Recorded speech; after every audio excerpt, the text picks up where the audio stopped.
কিন্তু আল্লাহ পাক রব্বুল আলামিন জানায় দিলেন, ইন্না নাহনু নাযালনা যিকরা ওয়া ইন্না লাহু লাহাফিজুন।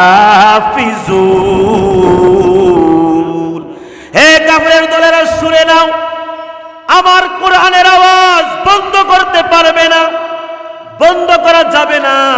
যতদিন পর্যন্ত কিয়ামত না হবে আমার কোরআনের আওয়াজ চলবে। এই কথা বলেন ঠিক কিনা?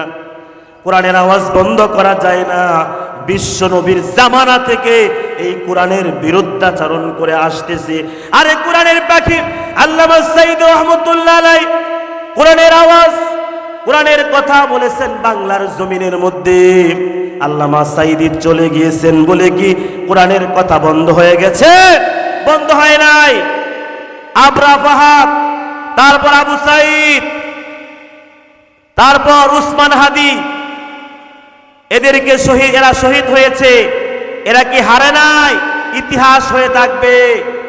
দিন যাবে, বছর বছর যাবে, অন্যায়ের বিরুদ্ধে দাঁড়িয়ে থাকার মতো মানুষ জমিনের মধ্যে মায়ের গর্ভ থেকে ভূমিষ্ঠ হবে। কথা বলেন ঠিক কিনা?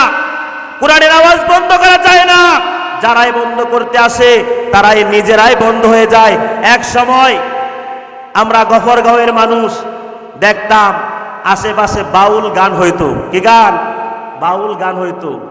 এখন কিন্তু এত বাউল গান হয় না। ওই তো গত কয়েকদিন আগে দেখলাম বাউলরা গানের মজমার মধ্যে গানের মঞ্চ করে গান গাইতেছে।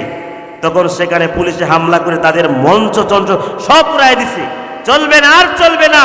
আল্লাহর সাথে বেয়াদবি করবা, আল্লাহকে নিয়ে কটূক্তি করবা, নবীর সাথে কটূক্তি করবা, এটা চলবে না। কোরআনের আওয়াজে চলবে। কথা বলেন ঠিক কিনা?